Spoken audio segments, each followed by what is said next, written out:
एक अल्लाह के वली क्या मुकद्दस सूर से। अल्लाह का वली होता कौन है? अल्लाह का वली होता कौन? वली कहते किसे हैं? अल्लाह का वली जो होता है, वली का माना दोस्त का है। अल्लाह का दोस्त, अल्लाह का प्यारा। वली वो है जिससे अल्लाह मोहब्बत करे और वो भी अल्लाह से मोहब्बत करे, और ऐसी मोहब्बत करे कि रब की याद के बगैर उसकी सांस भी न निकले, उसकी सांसों में जिक्र हो, उसकी सोच में जिक्र इलाही, उसके किरदार में पाकीज़गी हो, उसके ख्याल में ख्याले मुस्तफा हो। वली अल्लाह का चुना हुआ बंदा होता है, रब से जुड़ा होता है, रब से मिला होता है। और जब वो रब से जुड़ा, रब से मिला होता है, तो फिर वो आम नहीं होता, वो खास होता है। और जब वो रब से जुड़ा होता है तो वो मोहताज नहीं होता, फिर वो मुख्तार होता है। फिर वो जब रब से जुड़ा होता है तो वो दुनियादार नहीं होता, बल्कि महबूबे परवरदिगार। सुभान अल्लाह। वलियों के सरदार सरकार गौसे आजम से एक शख्स ने कहा हुजूर, क्या अल्लाह का वली वो है जो आंख बंद करे लौहे महफूज देख ले? क्या अल्लाह का वली वो है जो आंख बंद करे लौहे महफूज देख ले? लौहे महफूज जो एक तख्ती है, लौह, उसमें हर चीजें महफूज हैं, सारी चीजें लिखी हुई हैं, अच्छाई बुराई, जन्नती जहन्नमी, हम क्या करेंगे क्या करने वाले हैं, वो सारी चीजें अल्लाह के इल्म में, उसमें महफूज, उसमें महफूज। तो वही कहा जो आंख बंद करे लौहे महफूज देख ले, क्या वो अल्लाह का वली है? तो गौसे पाक फरमाते हैं वो नाकिस है, मतलब मुकम्मल नहीं है वो। तो लोग हैरत ज़दा हुए, पूछने वाले ने कहा हुजूर फिर अल्लाह का वली कौन है? सरकार गौसे आदम फरमाते हैं अल्लाह का वली सिर्फ वो नहीं जो लौहे महफूज देख ले, बल्कि अल्लाह का वली वो है जो लौहे महफूज देख भी ले और जो चाहे उसमें लिख दे और जो चाहे मिटा दे।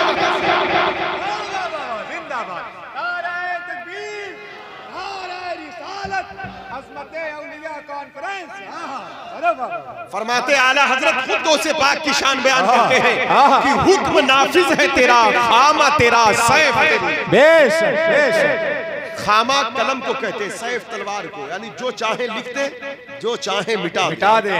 हुक्म नाफिज है तेरा, खामा तेरा सैफ तेरी, दम में जो चाहे करे दौर है शाह तेरा। सुभान अल्लाह, सुभान अल्लाह। तो अल्लाह का वली जो होता है वो आम बंदा नहीं होता। खुशनसीब है वो लोग जो औलिया अल्लाह से अपनी निस्बत, अपने रिश्ते को मजबूत रखते हैं। जो इनके दर के हो जाते हैं वो खुदा के हो जाते हैं, क्योंकि इनके दर पर रहमत इलाही का नुज़ूल होता है। आगे चले, कुरान शरीफ में इनकी जो शनाख्त दी गई ये तो इनकी शान बताई गई, बाकी जो इनकी पहचान कुरान ने दिया वो ये है अल्लज़ीना आमनू व कानू यत्तकून। इनका ईमान बहुत आला दर्जे का होगा, इनकी परहेजगारी बहुत बड़े मेयार की होगी। तवज्जो है आपकी, ज़हन हाज़िर है ना? हाँ। अब ईमान और तकवा ये रब की मोहब्बत और उसकी कुर्बत का जरिया। जो बंदा इसमें जितना कामिल रहा उतना ज्यादा अल्लाह की कुर्बत को पाएगा। इनके लिए हिदायत के दरवाजे खोले जाते हैं, इनके लिए अनवारात तजल्लियात के दरवाजे खोले जाते हैं, इनको मार्फत का इल्म अता किया जाता है। ज़ालिकल किताबु ला रैब फीह, ये वो किताब है जिसमें किसी किस्म की शक की गुंजाइश नहीं। हुदल लिल मुत्तकीन, ये परहेजगारों के लिए रोशनी है, ये परहेजगारों के लिए राह है, ये परहेजगारों के लिए नूर है, ये परहेजगारों के लिए हिदायत है। पता क्या चला? कुरान पढ़ते सब हैं, लेकिन कुरान के नूर में औलिया नहाते हैं।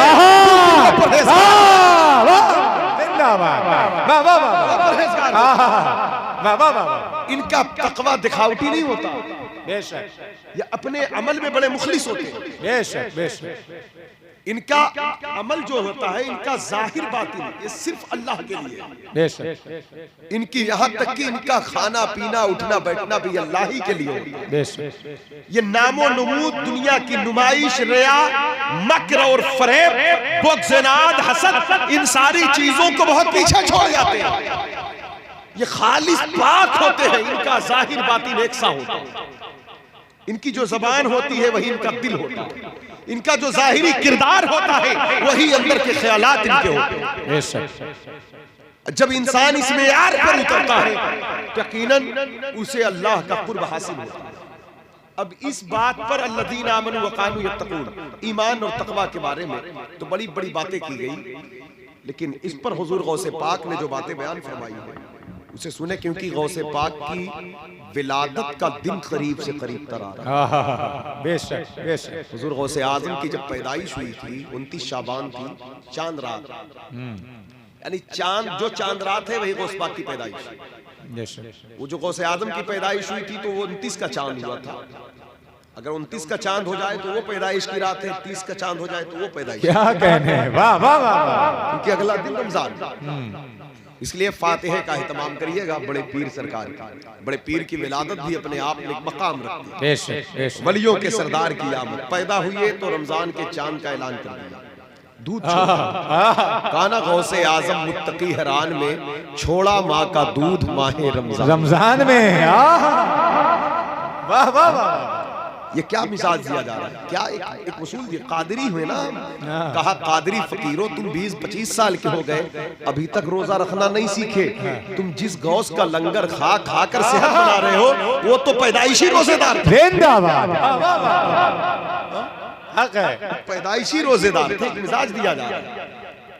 तो रमजान का महीना आ रहा है, रमजान का महीना आ रहा है, गौसे पाक आ रहे हैं तो रोजे की फजीलत और उसकी अहमियत को बताते आ रहे हैं।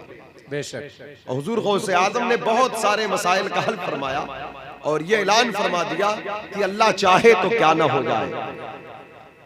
सरकार गौसे आजम की जब पैदाइश हुई तो उसी रात पूरे जिलान कस्बा में, जो गौसे पाक का जो आबाई वतन है उसे जिलान कहते हैं, 1100 बच्चे पैदा हुए।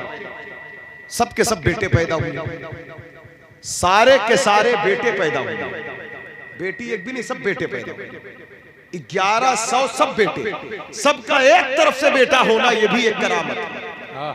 इसका यह माना ना लिया जाए कि बेटी पैदा होना कोई ऐब है, बल्कि बेटियां रहमत है, बेटियां नूर है, राहत है माँ बाप के लिए, बाप के लिए माँ के लिए जन्नत है, घर की रौनक है। अल्लाह माओ बहनों को कनीज़े फातिमा बनाए। यहाँ बेटे की पैदाइश का मकसद ये था क्योंकि गौसे पाक की गुलामी में 1100 बच्चे पैदा होते ही आ गए। और जब पैदा होते आए 1100 बच्चे, क्योंकि वो आम बच्चे नहीं थे, गौसे पाक ने नजर डाला, पैदा होते ही 1100 को वली बना डाला। अरे वाह, उनको इमाम बनना था, उनको कायद बनना था, उनको सरकार गौसे आजम के तातगुजार बनना था, बड़े पीर के दर पर आकर इल्म हासिल करना था। अब ये विलायत कोई खेल तमाशा नहीं है। 1100 बच्चों को वली बना डाला, पैदा हुए तो विलायत बांट रहे, पैदाइशी विलायत बांट रहे। ऐसी शान, ऐसी अजमत के साथ बड़े पीर सरकार गौसे आजम की आमद कि बाफैज बाकरामत बनकर जलवागर हुए और निगाह डाला तो वली बना डाला। ये बात तो बड़ी बात की है कि चोर को वली बना डाला, वो बात तो हक है। यकीनन हर महफिल में आपके खिताब में 4-4 हजार लोग अल्लाह के वली बनते थे, 400 से लेकर। लेकिन कमाल पर कमाल ये है कि पैदा होते ही 1100 बच्चों को वली बना। अगर वो सारी जिंदगी इबादत और रियाजत करते तो फिर वली बन जाए तो ये कोई अल्लाह चाहे तो कबूल करे, तो फिर ये रब का फजल है। लेकिन पूरे के पूरे बच्चे अल्लाह के वली बन गए। ये गौसे पाक वलियों के सरदार हैं। आपकी आमद हुई गौसे आजम मुत्तकी हैरान में, छोड़ा माँ का दूध माहे रमजान, क्योंकि ये तकवा, ये परहेजगारी, क्योंकि अब ये जो 1100 बच्चे वली बन रहे हैं, ये जो करामत, यहाँ मैं एक नुक्ता दे रहा हूँ आपको, दिमाग तवज्जो चाहता हूँ। पहले माँ का दूध छोड़ा, मुत्तकी पहले है, करामत बाद में। वाह वाह वाह वाह वाह वाह वाह वाह। 1100 जो वली हुई है वो पहले विलादत तकवा की की बुनियाद पर है। इसलिए बगैर तकवा, बगैर परहेजगारी के कोई करामत का दावा करे तो झूठा है। अगर पैदाइशी तौर पर गौसे पाक से किसी करामत का ज़ुहूर हुआ है तो उससे पहले तकवा जाहिर हुआ है। फिर इसलिए तकवा, परहेजगारी, ये तकवा क्या है इसे समझने की कोशिश करें, क्योंकि रमजान आ रहा है। रमजान मुत्तकी बनाता है। या अय्युहल्लज़ीना आमनू कुतिबा अलैकुमुस्सियाम कमा कुतिबा अलल लज़ीना मिन क़ब्लिकुम लअल्लकुम तत्तक़ून।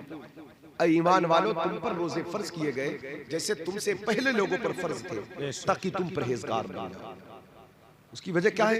भूख और प्यास जो है ना, इंसान के नफ्स और उसके गुरूर को तोड़ देती है। इंसान के अंदर तकवा, पाकीज़गी के ख्यालात पैदा होते हैं। तो हुजूर गौसे आज़म रज़ी अल्लाह तआला अन्हु की विलादत हुई तकवा की बुनियाद पर। और कुरान वली कह रहा है, वो वली वो है जो कामिल दर्जे का, आला दर्जे का मोमिन है और आला दर्जे का मुत्तकी है। अब ये तकवा के आसार इंसानी बॉडी से जाहिर कैसे होते हैं? हम ये कैसे पता लगाएं कि कौन मुत्तकी है, कौन परहेजगार है? क्योंकि तकवा दिखता नहीं है। ऊपर के जाहिरी इबादत देख करके, जाहिरी अमाल देख करके हम ये फैसले ले सकते हैं कि हाँ ये मुत्तकी है, लेकिन हकीकी मुत्तकी कौन होगा? हुजूर ने फरमाया अत्तक़वा हा हुना, परहेजगारी दिल के अंदर। वो जो दिल की परहेजगारी है उसको कैसे हम देखेंगे, कैसे देखेंगे? तो इसके गौसे पाक ने 3 उसूल बताए। जमीन के ऊपर अगर तुम देखना चाहो कि अल्लाह का दोस्त कौन, अल्लाह का दोस्त कौन है, तो हुजूर गौसे आज़म फरमाते हैं कि देखो तुम अगर बंदे की उम्र के साथ साथ, जैसे उम्र बढ़ रही है, 10 साल, 20 साल, 25, 30, 35, 40, 45, 50, 55, 60, यानी आदमी का वक्त गुजरता जा रहा है। कहा अगर उसकी उम्र के साथ साथ अगर उसकी परहेजगारी बढ़ रही है तो समझ जाना ये बंदा अल्लाह से करीब। उम्र बढ़ती जाए, तकवा बढ़ता जाए, परहेजगारी बढ़ती जाए। लेकिन अफसोस है आज हमारी उम्र बढ़ती जा रही है, दुनियादारी बढ़ती जा रही है। हम जिन औलिया को मानते हैं ना, ये उर्स का मकसद ही यही होता है। इनकी जिंदगी ही यही है। अपने गांव के औलिया से लेकर, हजरत का नाम क्या है मैं नहीं जानता, साहिब मजार जो है, यहाँ से लेकर शहर इलाहाबाद के कुतुब अकबर सरकार शेख मनोवर अली शाह कादरी तक, वहाँ से लेकर अजमेर, कलियर की चौचा, मारहरा, कालपी, बिलग्राम, मसौली, बरेली शरीफ और बगदाद शरीफ, तमाम मशाइख की जिंदगी जब आप देखोगे तो सबकी जिंदगी में आपको यही नजर आएगा, जैसे जैसे उम्र बढ़ती जा रही है वैसे वैसे परहेजगारी बढ़ती जा रही है। अब पढ़ लो आला हजरत को, पढ़ लो मुफ्ती आज़म हिंद को, पढ़ लो ताजुश शरिया को, पढ़ लो सरकार मशाइख मारहरा को, कालपी शरीफ के बुजुर्गों को, बिलग्राम शरीफ को, पढ़ लो गौसे पाक, गरीब नवाज को। जैसे आप जिसकी जिंदगी देखेंगे, जैसे जैसे उम्र बढ़ती जा रही है, अहले ईमान की जिंदगी ही यही होती है। ईमान कामिल होता जाएगा, तकवा बढ़ता जाएगा। लेकिन हम बूढ़े होते जा रहे हैं क्योंकि हमारी दुनियादारी बढ़ती जा रही है। हमारा ईमान कामिल होने के बजाय नुक्स का शिकार होता जा रहा है। हमारे अंदर मुनाफिकत बढ़ती जा रही है। हम मक्र और फरेब और रिया और दिखावा, तशन्नो, बनावट के शिकार होते जा रहे हैं। हालांकि हम बुजुर्गों के मानने वाले हैं। इसलिए कोई और कौम के साथ अगर यह मामला पेश आए, उम्र के साथ दुनियादारी बढ़े, तो ताज्जुब नहीं, ताज्जुब की बात यह है कि जिसके हाथ में ख्वाजा का गौस का दामन हो तो उसकी उम्र के साथ ये दुनियादारी क्यों बढ़ रही है? उसकी उम्र के साथ परहेजगारी बढ़ना चाहिए। जिंदाबाद, नारे तकबीर, नारे रिसालत, अज़मते औलिया कॉन्फ्रेंस। क्योंकि हमारा ताल्लुक इन बुजुर्गों से, अपनी मीरास को बाकी रखना है। आप जानते हैं इस चीजों को बेदार बने, सीरियस बने दीन के मामले में। तकरीरें सुनकर सिर्फ लज्जतों को हासिल न किया करें, वक्ती नहीं होती ये चीजें। इसे सुनकर अमल में उतारे, दिल दिमाग में उतारे।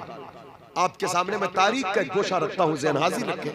आप देखें परहेजगारी क्या चीज होती है, इसकी हिफाजत कितना जरूरी है। हमारे बुजुर्गों ने जो हमें दिया है, जो उनकी चौखट की खैरात है, जो इनके दर की बहारें। बगदाद शरीफ के बहुत बड़े बुजुर्ग हैं हजरत बिश्र हाफी रहमतुल्लाह अलैह।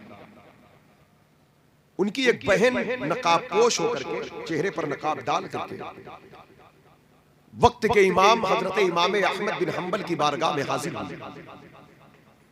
वक्त इमाम अहमद बिन हंबल रज़ी अल्लाह ताला अन्हु का था, जो हमारी चौथे इमाम है मजहब अरबा में से, अइम्मा अरबा में से जो चौथे इमाम। नकाब पोश खातून ने आकर कहा हजरत आपकी बारगाह में एक सवाल है। कहा खातून कैसा सवाल है, बोलो क्या चाहती है। कहा हुजूर मेरा मकान जहां पर है, मेरे मकान के दरवाजे से कुछ लोगों की, बादशाहों की, अमीरजादों की सवारियां गुजरती हैं, तो उनके साथ शमादान रोशनी होती है। रात के वक्त वो रोशनी कभी कभी मेरे मकान के छत पर आ जाती है, तो क्या उस रोशनी से मैं कुछ फायदा उठा सकती हूं, क्योंकि मैं सूत धागा का काम करती हूं, चरखा काटती हूं, तो वो रोशनी जो मेरे घर में आती है मैं उससे कुछ काम कर सकती हूं, मेरे लिए जायज है या नहीं।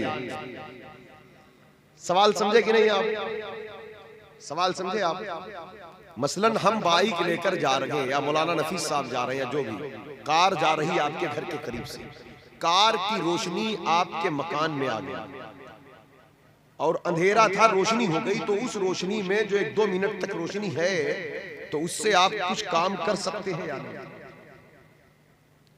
इमाम अहमद बिन हंबल ने जब ये सवाल सुना तो कहा खातून पहले अपना तारुफ कराओ, तुम हो कौन?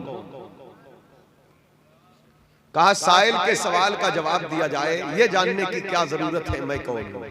तो कहा साइल का सवाल बता रहा है, साइल कोई आम आदमी, आम औरत नहीं है।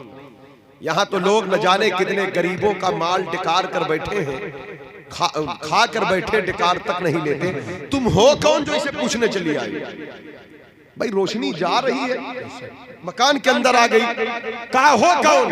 कहा मसला शरीयत का है, सबके लिए एक है। कहा नहीं, कभी कभी साइल की हकीकत को देखकर मसले की नौइयत बदल जाती है। बेशक बेशक। पहले तुम्हें यह बताना पड़ेगा तुम हो कौन, कहां की रहने वाली।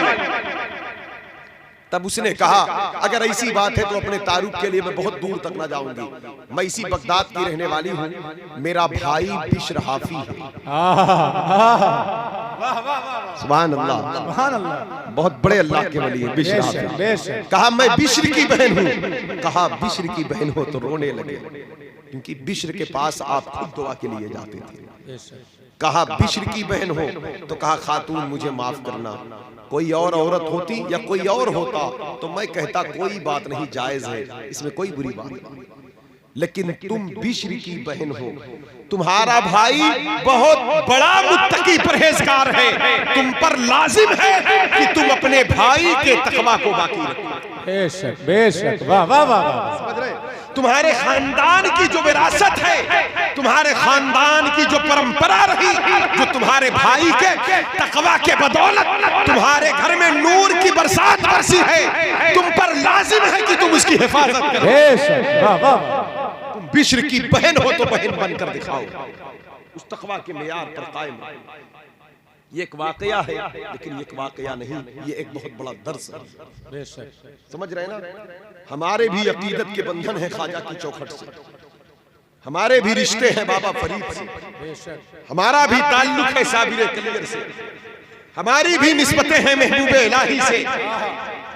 हमारे दिन या रात के कोई लम्हात नहीं गुजरते जब मुसीबत के बादल हम पर छाए तो बड़े पीर के नाम हमारी ज़बान पर होते। इसलिए हम पर और आप पर भी लाजिम है कि हम अपने बुजुर्गों की जिंदगी के कुछ गोशों को अपनी जिंदगी में रखें। हम सिर्फ बुजुर्गों के उर्स के नाम पर उनको उर्स तक महदूद ना रखें, बल्कि उनकी जिंदगी के हर दिन का कोई ना कोई हिस्सा हमारे जिंदगी के हर दिन में मौजूद हो। इसलिए बुजुर्गों के दरबार के तबर्रुक सिर्फ शेरनी और बिरयानी ही नहीं है, सच बोलना, हलाल खाना, ये भी गौसे आदम के बांटे हुए ही मेवे हैं। सुभान अल्लाह।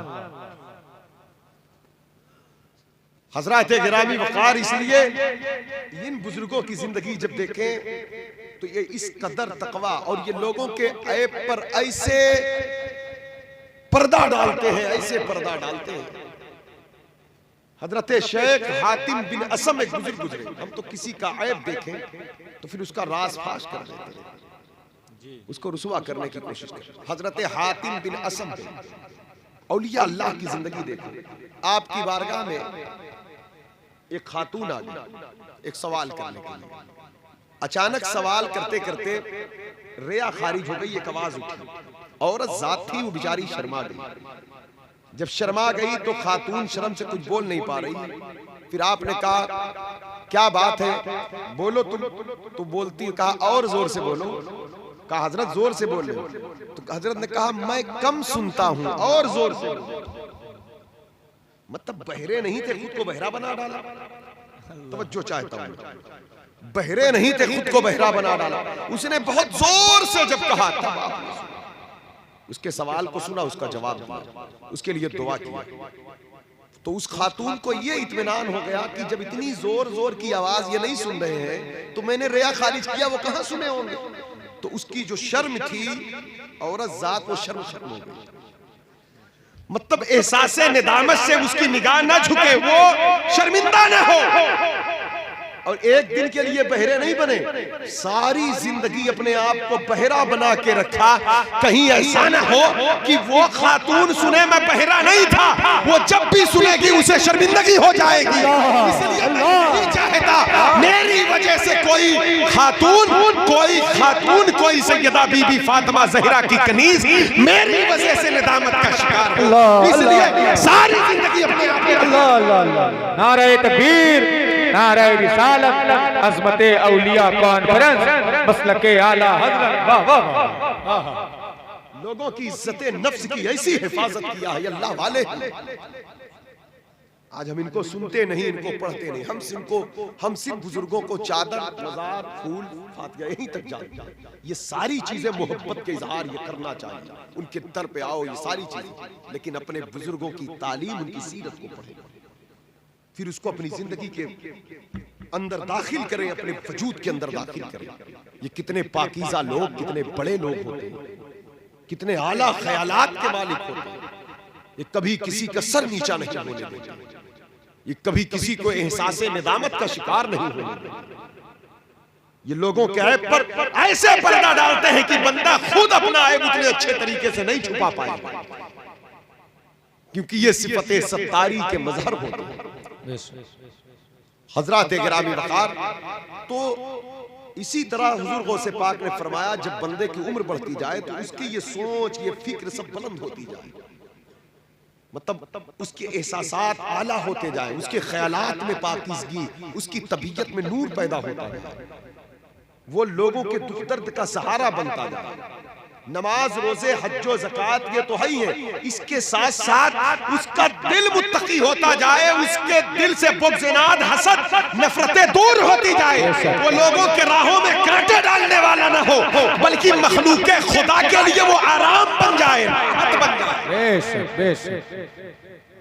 मखलूक़े खुदा के लिए हमारी जिंदगी तो लोगों के लिए तकलीफ बन गई है, पड़ोसियों के लिए, रिश्तेदारों के लिए, अजीज़ व अक़ारिब के लिए। अल्लाह वाले होते हैं कि उनका वजूद लोगों के लिए राहत है। उनकी महफिल में कोई बैठता है तो वो तस्कीने कल्ब हासिल करता है, उनकी बातों से लोगों की उलझने दूर हो जाती हैं। हम बोलते हैं तो हमारी बातों से उलझन बढ़ जाती है, हमारी जबान खुलती है तो किसी न किसी का दिल दुखता है। हम तल्ख बोलते हैं ना, क्योंकि हमारी जबान पर, हमारी बॉडी पर शैतान ने कब्जा जमा लिया। वो है ना कि अल्लाह के नाम का जिक्र करोगे, मतलब अल्लाह के बेशुमार नाम हैं, जिसमें से 99 नाम कुरान मजीद से जाहिर है। सुबहान है, रहमान है, रहीम है, कुद्दूस है, खालिक है, मालिक है, रऊफ है, रहीम है, सत्तार है, गफ्फार है, हन्नान है, मन्नान है, दय्यान है, सुबहान है, तव्वाब है, रब है, वहाब है, रज़्ज़ाक़ है, फत्ताह है, लतीफ़ है, अलीम है, खबीर। आप ऐसे जिस तरह जिन नामों का विर्द करोगे तो आपकी बॉडी पर वही असर। अल्लाह को रहमान कहोगे, अल्लाह मेहरबान बना दे। रहीम कहोगे, रहमत वाला बना दे। अल्लाह को लतीफ कहोगे, रूह को लताफत मिल जाएगी, बाकी की रूहानियत मिल जाएगी। अल्लाह को रज़्ज़ाक़ कहोगे, रोजी में कसरत डाल देगा। वहाब कहोगे तो वहां से देगा जहां सोच भी नहीं थी। अलीम कहोगे, जहालत दूर होगी, इल्म हासिल हो जाएगा। हकीम कहोगे, हिकमत दे देगा। कुद्दूस कहोगे तहारत पाकीज़गी मिल जाएगी। सुभान अल्लाह। सुभान कहोगे गुनाहों से नजात दे दे। क्या कहने। तव्वाब कहोगे सच्ची तौबा की तौफीक। मतलब ये उसके नाम की बरकत है। जब रब को याद करोगे तो आपकी बॉडी से वो चीजें जाहिर होंगी। आपकी जबान से, आंख से, कान से, दिल से, दिमाग से जब इसका विर्द करोगे उस नाम का असर पड़ता है। उसके नाम में अल्लाह के वलिल्लाहिल अस्माउल हुस्ना, बेहतरीन नाम अल्लाह ही के नाम है। लेकिन हम कितने लापरवाह हो गए और गफलत के शिकार हुए कि हम दस्तरखान पर बैठकर बिस्मिल्लाह पढ़ना भूल गए। जिसकी नेमत खाते हम उसी को भूल गए। जब हम रब को भूल गए तो आप जानते हैं जब हमने अल्लाह को याद नहीं किया तो हमारी बॉडी पर फिर शैतान का कब्जा हो गया। यही वजह है जब हम बोलते हैं तो कब्जा शैतान का है, तो किसी न किसी का दिल दुखता है। हम देखते हैं तो कोई ना कोई नजरे बद का शिकार होता है। हम सुनते हैं तो किसी न किसी की तबाही की बात होती है। हम हाथ से कुछ करते हैं तो किसी को तकलीफ पहुंच जाती है। बात क्या है? क्योंकि जबान को, आंख को, कान को, हाथ को, पैर को जिसके हवाले करना था, जहां से आराम का नुज़ूल होता है, हमने उसके हवाले नहीं किया। हम अपनी बॉडी शैतान के सुपुर्द कर दिए। शैतान तो दुश्मन ही है ना, वो तो तकलीफ ही फैलाएगा, वो तो शर ही फैलाएगा। इसलिए इन बुजुर्गों के दर पे आने का एक मकसद यह है, इनके दर से जुड़कर रब के हो जाओ, ताकि जबान खुले तो फिर लोगों की इज्जत और पगड़ियां ना उछले। जबान खुले तो लोगों को राहत मिल जाए, सुकून मिल जाए। वाह वाह वाह। जुमले तल्ख ना हो, चाहे मर्द हो या औरत, खवातीन हो या घर के मामलात हो या बाहर के, ऐसे जुमले ना बोले जो किसी का दिल दुखाए। सरकार ने फरमाया ना, मन सलेमल मुस्लिमून मिन लिसानिही व यदिही, मुसलमान वो है जिसकी जबान और हाथ से मुसलमान महफूज रहे। लेकिन आज हमारी जबान खुलती है तो महफूज नहीं। इसी तरह आंख हमारी है, कान हमारे, इसी तरह हमारे बॉडी के आज़ा। तो हमको इन चीजों को दुरुस्त करना है। ये चीजें परहेजगारी, ये तकवा के उसूल में से। मुत्तकी बंदा खाली सजदे नहीं करता है, वक्त पर वो सजदा करता है, बाकी नमाज के अलावा जो उसकी और भी जिंदगी है वो हुजूर की रहमत का साया बनकर लोगों के सामने राहत बन जाएगा। जिसको तकवा हमने समझ रखा वो असल तकवा नहीं है। तकवा ये है कि जाहिरी इबादत के साथ साथ हमारा बातिन भी हुजूर के नूर से मामूर है। वाला हजरत ने कहा, दिल है वो दिल जो तेरी याद से मामूर रहा, सर है वो सर जो तेरे कदमों पे कुर्बान। ये हमारी बॉडी है, इस जिस्म के अंदर रूह है, दिल भी है, नफ्स भी है, रूह जो है, रूह ये मेहनत चाहता है। रूह अल्लाह का जिक्र चाहता है, रूह अल्लाह की याद, रूह पाकीज़गी चाहता है, रूह तहारत चाहता है, रूह सच्चाई चाहती है, दयानतदारी चाहती है, रूह तकवा चाहती है, रूह रोजा चाहती है। ये हमारी रूह है और ये हमारा नफ्स है। नफ्स आराम चाहता है। नफ्स ये नाफ शैतान का वसवसा यही से दाखिल होता है। ये काहिल है, ये सुस्त है। वाला हजरत ने कहा ना, रजा नफ्स दुश्मन है दम में ना आना, कहां तुमने देखे हैं चंद्राने वाले। नफ्स जो है वो शैतान का साथी बनकर के इंसान को हलाक कर देता है। और जब मेहनत बंदा करता, अल्लाह को याद करता है, तो रूह अल्लाह के नूर से ऐसी माला माल होती है कि अपनी रूहानियत के फैज से कल्ब को रोशन कर डालता है। और जो चीज, जो शय ज्यादा मेहनत करे वो ताकतवर हो। अगर रूह हम मेहनत में लगा दिए तो रूह रूहानी हो जाए, तो फिर कल्ब को रोशन कर देगा। और अगर हम गफलत के शिकार हो गए, अपने आप को आराम परस्ती में डाल दिया, तो फिर नफ्स शैतान का साथी बनकर के हमारे दिल पर कब्जा कर लिया। इसलिए इस दिल में अगर रूह का असर आया तो दिल रोशन हो जाए, नफ्स का असर आया तो दिल में फसाद बर्पा हो जाए। अब अपनी जिंदगी का हम खुद जायजा ले, हमने मेहनत कितना किया, कितनी हमारी नमाजें छूटी, कितने हम झूठ बोल चुके, कितने बगावत कर चुके, कितने हराम खा चुके, कितना लोगों को तकलीफ पहुंचा चुके। हमने हर हाल में नफ्स का कहना माना, हालांकि रूह अल्लाह की तरफ से आई है और रूह जो है हर वक्त ये चाहती है कि अल्लाह का जिक्र हो, अल्लाह की लज्जत। जब हम रोजा रखते हैं तो नफ्स को तकलीफ होती है लेकिन रूह को खुशी होती है, क्योंकि ये रूह की ग़िज़ा मिल रही है। नफ्स की ग़िज़ा खाना पीना है, ये जो ज़रूरियात है, जो लजीज खाने उसका हक है, खाइए आप हलाल तरीके से।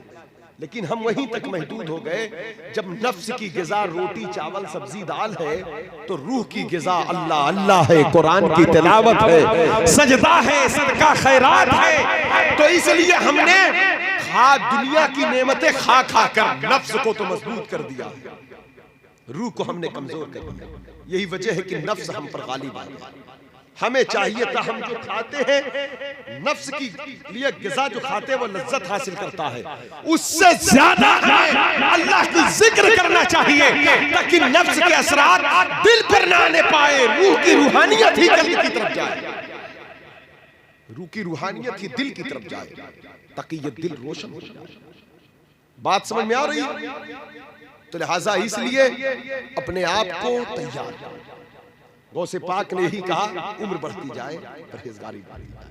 लेकिन एक सरसरी जायजा इल्ला माशा अल्लाह, सब नहीं, अक्सर देखा जाता है कि उम्र बढ़ती जा रही है, ख्वाहिशात बढ़ती जा रही है, इरादे जवान होते जा रहे हैं, मिजाज सेहत बुढ़ापे की तरफ जा रही है, अंदाज जवानी की तरफ जा रहा है, ख्याल फिक्र सोच, तो ये दुनियादारी है। मेरे हुजूर ने इरशाद फरमाया, हदीस शरीफ है, बहुत अच्छा है वो जवान जो बूढ़ों जैसी शबाहत बनाए, बहुत खराब है वो बूढ़ा जो बूढ़ा होकर भी जवान जैसी शबाहत बनाए, जवानी जैसी वज़ाक़ता इख्तियार करे। है ना, आदमी बूढ़ा हो गया लेकिन अपने आप को अप-टू-डेट रखा है, 60 साल की उम्र हो गई, दाढ़ी भी तक नहीं रखा, जो 4 बाल सफेद हुए उसे भी काला करा डाला, समझ रहे? इस तरीके का अंदाज तो हुजूर ने कहा ये खराबी है। और बहुत सारे जवान ऐसे होते ना, 20 साल उम्र होती है लेकिन चेहरे पे दाढ़ी रख लेते हैं, उनका अंदाज, उनका वज़ाक़त, हुजूर ने ऐसे लोगों की तारीफ किया। मतलब ये उम्र बढ़ती जाए, परहेज़गारी बढ़ती जाए, तकवा बढ़ता जाए। क्यों कहा? क्योंकि उम्र जैसे जैसे बढ़ती जा रही है आप कब्र से करीब हो रहे हो, आप आखिरत के करीब हो रहे हो। जैसे जैसे आप आखिरत के करीब होते जाओ वैसे वैसे आखिरत की तैयारी का शौक बढ़ता है। मंजिल करीब आ रही ना, ये रात का आना, दिन का गुजरना, दिन पे दिन हमको कब्र और आखिरत से करीब कर रहे हैं। हम डेली कब्र और आखिरत से करीब हो रहे हैं। जब हम कब्र और आखिरत से करीब हो रहे हैं तो फिर अभी ना सोचेंगे तो कब सोचेंगे?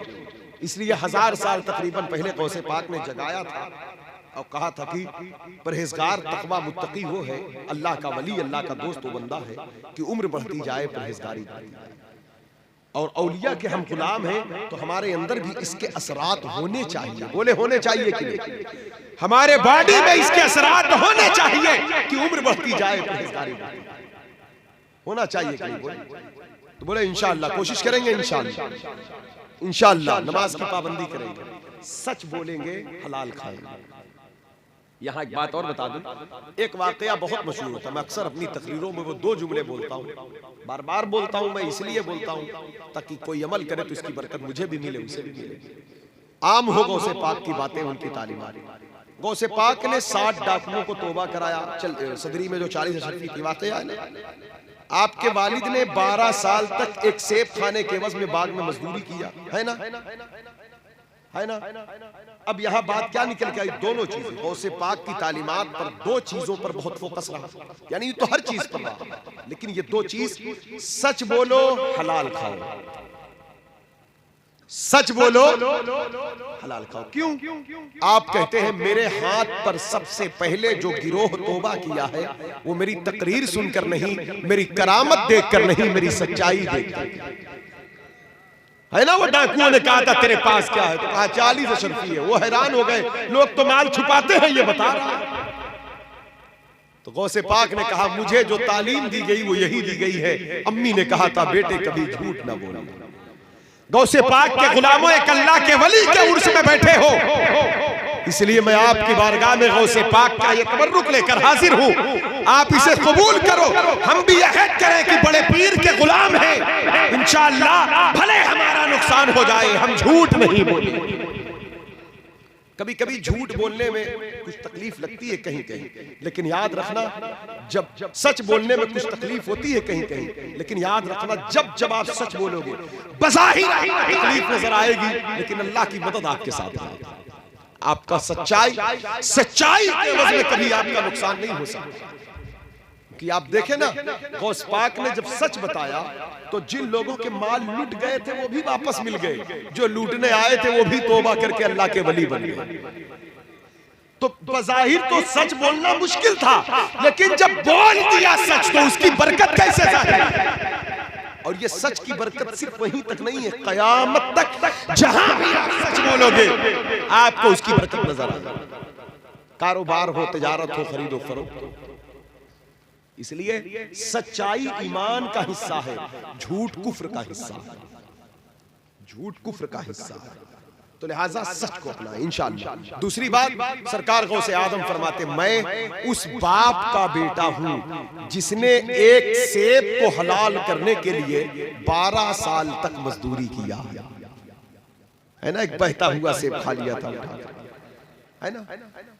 वो सेब माले लुटता था, किसी बाग का बहता आया था, गिरा, किसी कहीं लूट मार नहीं किया था, किसी का छीना हड़पा नहीं था भाई, एक बाग से गिरा, एक नदी में बहता आ गया, भूख थी, जंगल में थे, उठाया, खा लिया, एहसास फिर जागा, अरे मैंने खा लिया। मुत्तकी बंदे की यही पहचान, साहिब तकवा जो लोग परहेजगार होंगे, बशरी तकाजे के बिना पर अगर उनसे कोई चूक हो जाएगी तो उनका दिल फौरन उन्हें बता देगा, हाँ यहाँ चूक हुई, इसको दुरुस्त करो। हाँ, जो लोग एकदम गाफिल हो तो उनको एहसास नहीं होगा, वरना दिल बताता है। जैसे कभी किसी को कुछ बोल दिया, बाद में पछतावा हुआ, यार मैंने उसे नाहक कह दिया, एहसास होता है ना।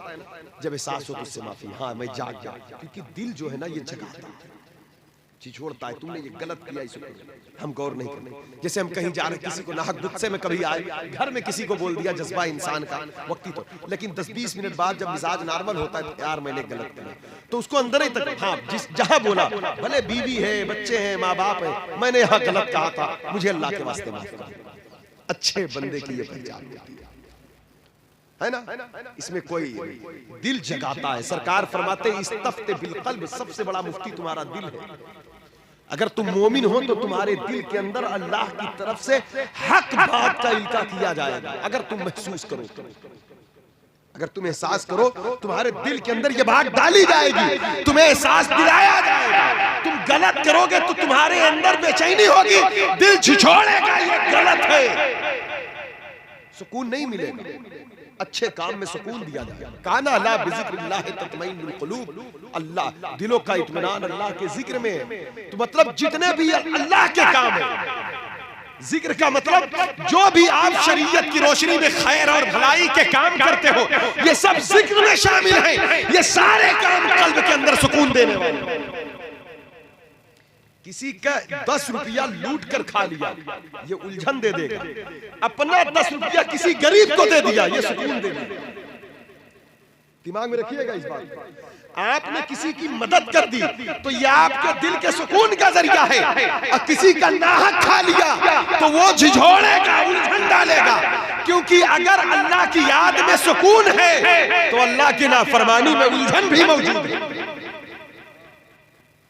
आज हम जो इतने उलझन के शिकार हुए ना, कितने नींद की गोली खाना पड़ता है, बिस्तर पे नींद नहीं आती, करवट पे करवट बदलना पड़ता है, क्योंकि हमने उलझन के काम को ज्यादा पाल रखा है, सुकून के काम को कम रखा है। और ये बात कुरान ने कहा था, अल्लाह की याद में सुकून है, अल्लाह के रास्ते में सुकून है, अल्लाह उसके रसूल की इताअत में सुकून है, अल्लाह के जिक्र में सुकून है, हुजूर पर दुरूद भेजने में सुकून है, अल्लाह से माफी मांगने में सुकून। इसलिए कहा उम्र बढ़ती जाए, तकवा बढ़ता जाए, इसकी फिक्र करें। दूसरी बात गौसे पाक ने जो कहा, इसमें और भी बातें, लेकिन इतनी बात हुजूर गौसे आदम फिर फरमाते हैं, जैसे जैसे तुम्हारा इल्म बढ़ता जाए वैसे वैसे तुम्हारी लचक, तवाज़ो बढ़ती जाए। तवाज़ो, आजिज़ी, इल्म दीन का, या एक माना ये ले ले, तुम्हारा लेवल बढ़ता जाए, तुम्हारा स्टेटस बढ़ता जाए, तुम्हारी दौलत बढ़ती जाए, तुम्हारा हुनर बढ़ता जाए, तुम्हारा मेयार बढ़ता जाए, तुम्हारा कद बढ़ता जाए, तुम्हारी पोस्टिंग बढ़ती जाए, तुम्हारे दर्जे बढ़ते जाए। जैसे जैसे तुम बड़े बनते जाओ तो तो तुम भी अकड़ते मत जाओ, वैसे वैसे तुम झुकते जाओ। बात समझ रहे हो ना मेरी? ऐसा नहीं कि हम इस गांव में पैदा हुए उस्मापुर में, हम मजिस्ट्रेट बन गए तो अब गांव के किसानों के सामने बैठने में हमें हिचकिचाहट महसूस हो कि ये हमारे लेवल के लोग नहीं, अब अपने लेवल के लोग नहीं। जो आप थे पहले, बल्कि जब बड़ा अल्लाह ने बना दिया तो फिर अब और निचले तबके के साथ उठो बैठो। आपके अंदर तवाज़ो आ जाए, आजिज़ी आ जाए, इनकिसारी आ जाए। ये दीन का हिस्सा है। कहा परहेजगारी की अलामत यही है, अल्लाह के प्यारे की अलामत।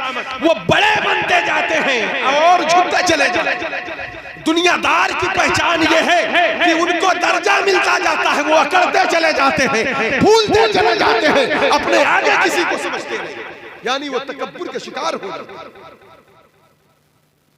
आप देखें ना, हुजूर गौसे पाक खाना बतोशों के साथ बैठ के खाना खाते। आप जितने बड़े लोगों को देखें, अल्लाह के हबीब सल्लल्लाहु ताला अलैहि वसल्लम, कौन मेरे आका जैसा? कहते आला हजरत ज़हे इज्जतो ए तलाए मोहम्मद कि है अर्श हक ज़ेरे पाए।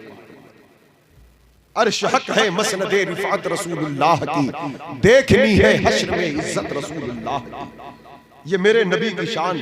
उसके बाद हजरत अनस बिन मालिक कहते हैं, एक सफर में हम लोग हुजूर के साथ थे और रास्ते में खाना खाने की जरूरत हुई। कुछ जानवर ज़बा किए गए, बकरे वगैरह थे। उसके बाद कोई आटा सान रहा है, कोई रोटी बना रहा है, तो हुजूर उठे जंगल की तरफ चल पड़े। हमने कहा सरकार आप कहाँ जा रहे हैं?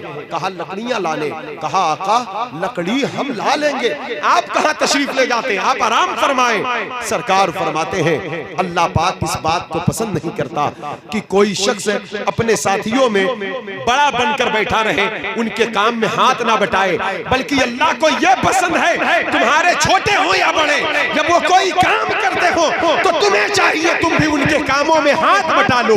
रोटी तुम बनाओ, रोटी तुम बनाओ, लकड़ी लेने मैं जंगल जा रहा हूं, यह हुजूर ने फरमाया। क्या हुजूर जैसा कोई है?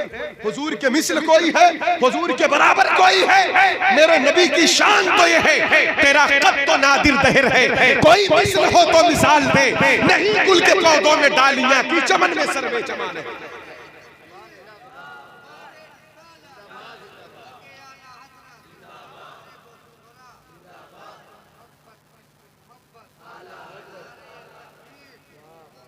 लेकिन आज ये सारी चीजों को देखें, अल्लाह जो भी दे, जब जितना आजिज़ किसी एंगल से इंसान के अंदर, क्योंकि जो भी चीजें आपको मिली है ये आपके इतराने के लिए नहीं, ये अल्लाह की अता है, ये शुक्राने के लिए।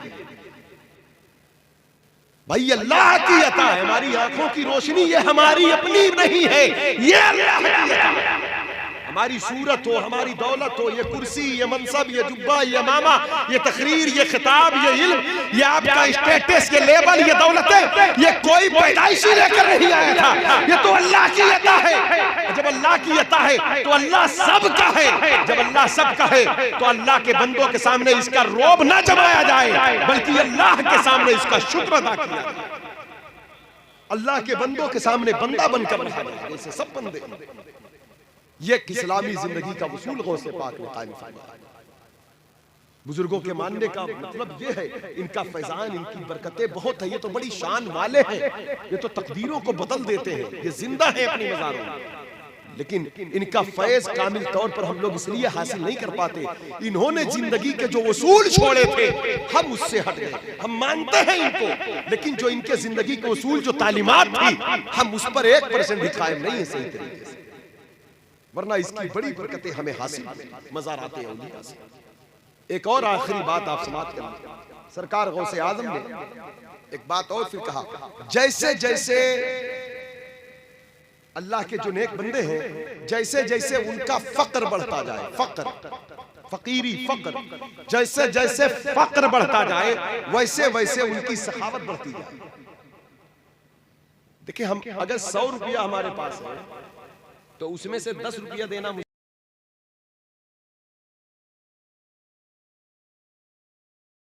मुश्किल काम। बोलो 10,000 है तो 500-1,000 देना मुश्किल नहीं है ही नहीं है तो बहुत थोड़ा है, तो उस थोड़े में से देना तो ये बड़ा मुश्किल होगा। बोले कुछ थोड़े में से देना। बोले बोले जोर से। यहां बात बिल्कुल उलट दिया, बड़े पीर की बात है, वलियों के सरदार हैं, बड़ी शान है, बात बड़ी।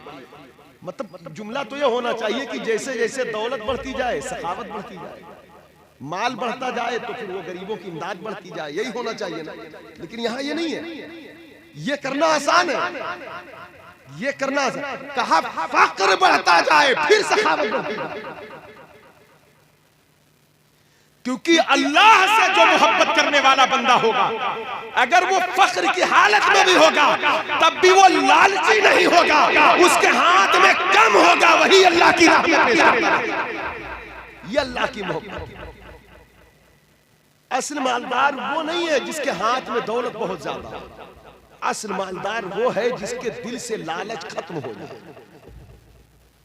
जब जब लालच होती तो इंसान को अल्लाह बादशाहत भी दे दे तो कहता है और आए और आए और आए, और जिस दिन लालच खत्म हो जाए तो थोड़ा भी होता है तो इंसान शेर हो जाता है, क्योंकि हाजत पूरी हो गई। ये एक बुजुर्ग का कौल है कि जिस दिन तुम लालच से बाहर निकल जाओगे उसी दिन तुम सेराब हो जाओगे। और अल्लाह बहुत कुछ दे दे, अगर लालच है तो पेट में, लालच से बाहर निकलो। अंदर की लालची सिर्फ वो नहीं जो हाथ फैलाए, लालची वो है, वो भी है जो दिल में ये चाहता रहता है कहीं से मिले। हाँ, अल्लाह से मांगो, अल्लाह के हरीस बनो, हुजूर की मोहब्बत के हरीस बनो, अल्लाह की नेमतों के हरीस बनो, अल्लाह के सामने मांगो, अल्लाह के हबीब से मांगो। दर दर की तरफ नहीं, इधर उधर नहीं, ताकि अल्लाह ताला कामिल बरकतें अता करे, कामिल फैजान अता करे, कामिल नेमतें अता करे। तो कहा जैसे जैसे फक्र बढ़ता जाए वैसे वैसे सखावत बढ़ती जाए, वैसे वैसे सखावत बढ़ती जाए। अब सखावत भी दो किस्म की है। रमजान आ रहा है, एक बात याद रखिए, सखी एक वो होता है, एक नुक्ता है दिमाग में रखिए, रमजान शरीफ की तैयारी करें। रमजान शरीफ की जब पहली रात होती है तो अर्श के नीचे एक खुशबूदार हवा चलती है, आसमान से जन्नत की हूरें जन्नत के दरवाजे खुलती हैं, वो पुकारती हैं कि ऐ जमीन पर चलने वालों, आज रमजान शरीफ की पहली रात है, अल्लाह का हुक्म हुआ हूरों संवर जाओ, जन्नत से कहा निखर जाओ। वो कहती है आज की रात तुम्हारी फरियाद सुनी जाए, अल्लाह की रहमत के दरवाजे खोल दिए गए, शयातीन शरकश कैद कर दिए गए, तुम्हारी दुआ मकबूल की जाएगी, तुमको जो चाहिए वो मांग लो, अगर हमें चाहते हो तो हमें भी अल्लाह से मांग लो, अल्लाह तुम्हें अता करेगा। ये हूरों के जुमले होते हैं। रमजान की पहली रात बड़ी फजीलत की रात, वो रात आ गई। देखें, सखावत के दो हिस्से हैं। एक सखी वो होता है, दरवाजे पर हमारे साइल आया, कहा अल्लाह के नाम से दे दे, हम उठे जेब में हाथ डाले 10-5 रुपया दे दिया, भूखा आया खाना दे दिया। एक ये होता है। दूसरा सखी वो होता है कि वो खुद जरूरतमंदों के घर जा जाकर देता। दोनों में फर्क समझ में आया? एक जरूरतमंद घर पर आया तो हमने दिया, दूसरा जो देने वाला है वो खुद जरूरतमंदों के घर गया और जाकर मोहब्बत से नवाज करा। तो ये जो रमजान है ये सखी है। एक सखी काबा भी है जो मक्के में है, काबा अल्लाह का घर है, तजल्ली इलाही का मरकज है, बैतुल्लाह है, बड़ी शान है, उसके गिर्द चक्कर लगाने पर बड़ी फजीलत है। लेकिन काबा भी सखी है, रमजान भी सखी है, मगर दोनों में बड़ा फर्क है। काबा वो है जो बुला कर देता है, रमजान बुलाता नहीं। रमजान इतना बड़ा सखी है कि घर घर आकर देता है, मोहल्ले मोहल्ले जाकर देता है, मस्जिद मस्जिद जाकर। इसलिए रमजान के महीने में हम गाफिल ना रहे, रमजान का इस्तकबाल खुशियों के साथ, मोहब्बतों के साथ करें। तो लिहाजा इसलिए आज की इस गुफ्तगू में तकवा की बुनियाद क्या है, असल मुत्तकी कौन है, नेक लोग कौन है, सही राह के मुसाफिर कौन है, नमाज रोजों की लज्जतें कौन लोग हासिल करते हैं, ये वो लोग हैं कि जिनकी उम्र जैसे जैसे ज्यादा होती जाए उनकी परहेजगारी बढ़ती जाए, जैसे जैसे उनका इल्म, उनका स्टेटस, उनका लेवल बढ़ता जाए वैसे वैसे उनकी आजिज़ी बढ़ती जाए। अगर फख्र आ जाए, जिंदगी में परेशानियां आ जाए, तो उनकी सखावत बढ़ती जाए। सखावत का मतलब ये नहीं कि बहुत सारा माल लुटा दो, अगर कुछ नहीं है तो दिल बड़ा करके बैठो अल्लाह की बारगाह में, जो है वही देने की कोशिश करो। कुछ नहीं है तो अल्लाह के बंदों के लिए दुआ करो, अल्लाह सबको खुशियां अता कर दे, सबके घरों में खुशहालियां अता कर दे। दुआ में सखावत हो, ख्याल में सखावत हो, फिक्र में सखावत हो, सोच में सखावत हो। जब ये चीजें पैदा होगी तो इंसान का सीना ऑटोमेटिक कीना से पाता। इन बुजुर्गों की सारी जिंदगी, बल्कि इससे भी बड़े पैमाने पर, बहुत आला पैमाने पर रही। ये तो उनकी जिंदगी का एक खाका था जो हुजूर गौसे आदम की तालीमात की रोशनी में एक अल्लाह के वली के उर्स मुबारक के मौके पर ये बातें बयान हुई। अल्लाह पाक जो बातें बयान हुई इस पर हम सबको अमल की तौफीक दे और इसकी बरकतें रहमतें अता फरमाए। आप सबको अल्लाह पाक सलामत रखे। महीना शाबानुल मुअज्जम का है, अल्लाह इस महीने का फैज़ अता करे और सरकार गौसे पाक की आमद आमद विलादत बासआदत का दिन करीब से करीब तर आ रहा है, चांद राष्ट्र। अल्लाह पाक हुजूर गौसे आज़म के फैज़ान से माला माल फरमाए। बोलने सुनने में किसी किस्म की गलती हो अल्लाह पाक माफ फरमाए। मेरे साथ मिलकर पढ़े अस्तगफिरुल्लाह रब्बी मिन कुल्लि ज़ंबिन व अतूबु इलैहि, अस्तगफिरुल्लाह कुल्ल ज़ुनूबि या सत्तार या गफ़्फ़ार व मा अलैना इल्लल बलाग। अस्सलामु अलैकुम।